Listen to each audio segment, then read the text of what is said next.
beli main, pekunun, perintah Tuhan dan sebagainya. Bila jadi kelang kabut, masa inilah nak cari Tuhan, masa inilah nak baca Yasin, masa inilah nak semayang hajat, masa inilah baru nak angkat tangan minta doa, minta Tuhan tolong. Bila Tuhan nak tolong kita, kalau sekiranya kita tak pernah teringat selama ni nak tolong agama ni. Nah, kita ambil pengajaran banyak-banyak daripada apa yang berlaku. Mudah-mudahan kita tak jadi orang yang tertipu dengan apa yang berlaku pada hari ini. Muslimin dan muslimat yang dirahmati Allah sekalian, kita menggunakan Bahrul Madhi jilid 9. Bahrul Madhi jilid 9, kita sampai di muka surat 109. Muka surat 109, kita masuk masalah menulis surat keterangan berjual beli dan faedahnya. Bulan lepas kita dah baca cerita hadis Nabi SAW, Nabi perintahkan orang Islam apabila berjual beli satu-satu benda berat, satu-satu benda besar, maka hendaklah buat satu surat agreement jual beli ini. Benda besar tu seperti tanah, dia kata bulan lepas, seperti kenderaan, seperti rumah dan sebagainya. Ini dia panggil benda-benda besar. Kalau kita nak jual tanah, kita nak jual rumah, kita nak jual kenderaan, kereta motor dan sebagainya, adakan satu surat akuan jual beli. Mengesahkan kata kita jual benda tu pada harga sekian-sekian, dan kawan tu turun tanda tangan kata dia beli dengan harga sekian-sekian. Syarak suruh buat benda ni dengan tujuan supaya tidak jadi kacau bilau kemudian hari. Malam ni dia masuk pula menulis surat keterangan jual beli dan faedahnya. Kata dia, wahai saudaraku, seorang yang menurut sebagaimana perbuatan Nabi SAW dan sebagaimana suruh Allah sebagai dalam Quran, maka tak dapat faedah yang besar pada dirinya. Kita tengok kita ni, dia habaq cukup cantik lah.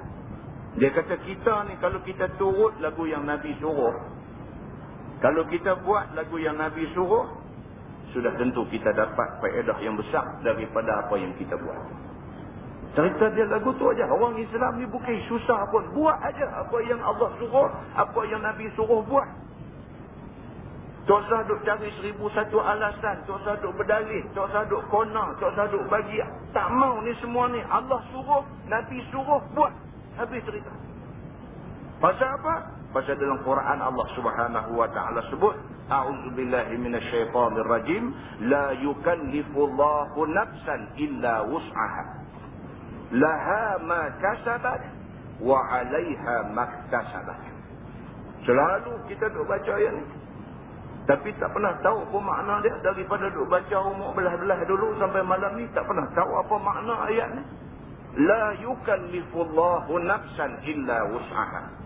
Allah sekali-kali tidak memberatkan satu-satu manusia itu melainkan pada kadar usahanya.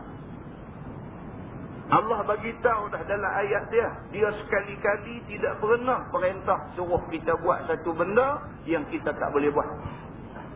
Sebaliknya, yang Allah suruh kita buat tu Allah tahu dah, kata kita mampu buat, maka yang tu dia suruh buat. Allah suruh semayang 5 waktu, Allah tahu kata kita boleh buat. Allah suruh orang perempuan pakai tudung, pakai kain kelumbung, Allah tahu kata boleh buat. Tak ada lagi orang perempuan yang pakai kelumbung kepala jadi berulat, tak ada lagi. Allah tahu, maka Allah suruh. Allah tahu kata kita ni susah macam mana pun, kalau pekim-pekim belanja boleh pergi Mekah buat haji, maka Allah suruh buat. Tapi Allah habaq pula kalau tak boleh juga, tak apa. Nampak? Walillahi 'alan nasi hajjul bait man istata'a ilaihi sabila. Shadaqallahul azim. Dan Allah Subhanahu wa taala mewajibkan manusia mengerjakan ibadat haji, iaitu bagi orang yang mampu melakukannya. Nampak? Allah tahu dah.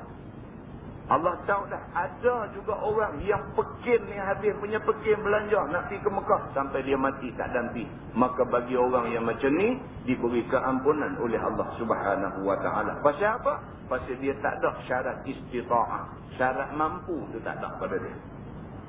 Maknanya agama ni tak ada sekali-kali nak bagi susah kita.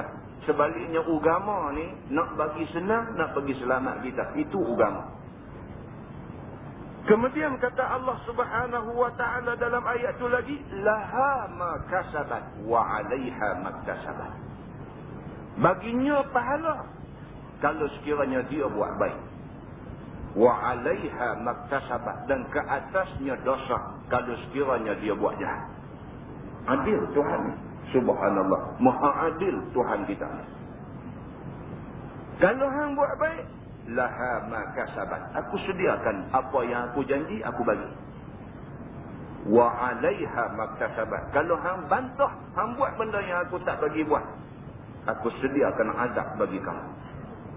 Muslimin dan muslimat yang dirahmati Allah sekalian.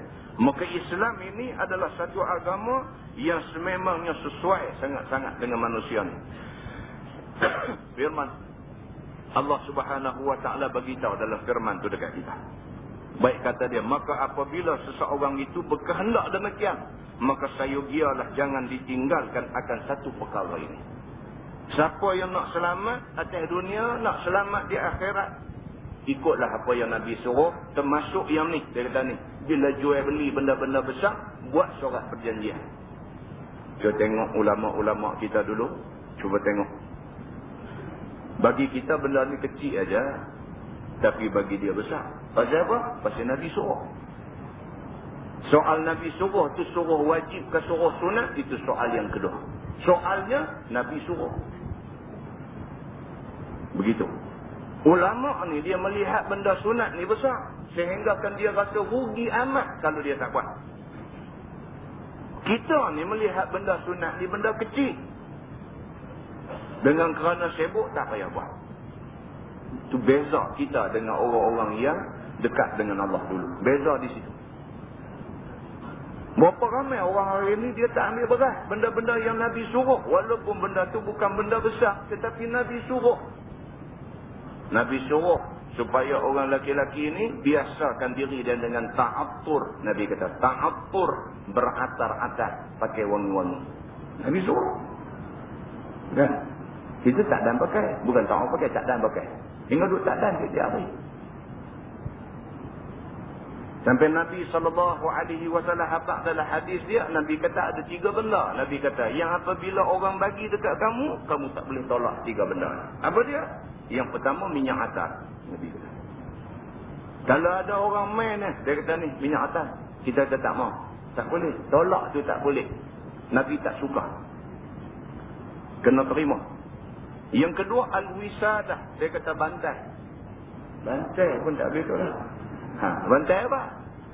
Ada jelaskan di dalam syarah Imam Nawawi, dia jelaskan. Dia kata yang dikatakan bantai di situ, ni budaya orang Arab. Bila kita pergi ke rumah dia, dia jenis duduk atas lantai. Dia tak ada kosyen-kosyen ni. Bila kita pergi, dia nanti suar bantai tu. Bantai hak waktu angkat nikah di kubur tu. Bantai tu. Tilam tu sikit tu. Tilam kecil tu.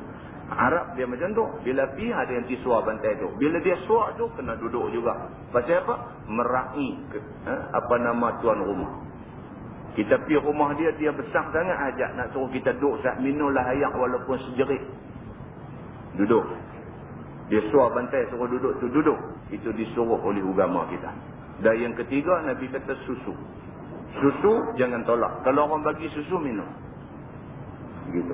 Kita tak. Kita 3 ni tak apa nak gelut sangat. Orang suar rokok baru gelut. Tu pangai tak apa elok. Kan pangai tu tak apa elok. Kan dia nak pergi ambil Nabi tak suruh. Kan. Tu sambil-sambil aja dia tengok juga lagi. Kan.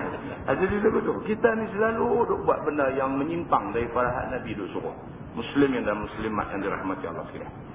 Baik, dia kata iaitu apabila berjual beli perkara yang muhim dan perkara yang besar. Muhim maknanya penting. Bila berjual beli benda-benda penting ataupun benda-benda besar seperti jual beli tanah, binatang-binatang hidup dan abdi dan sebagainya, maka sediakan saksi dan tulis surat keterangan jual beli itu di atas keping 2 kertas yang akan jadi ingatan dan syarat-syarat jual beli itu. Dia kata gini. Bila kita nak buat jual beli benda-benda besar, pastikan ada saksi, ada orang yang kerja nak tulis surat perjanjian dan sebagainya, supaya benda tu dicatatkan di dalam satu perjanjian. Kerana memperbuat surat dan mensediakan saksi itu lebih menolakkan bagi perselisihan di antara yang menjual dan yang membeli. Dia kata apa? Pasal dengan adanya sorat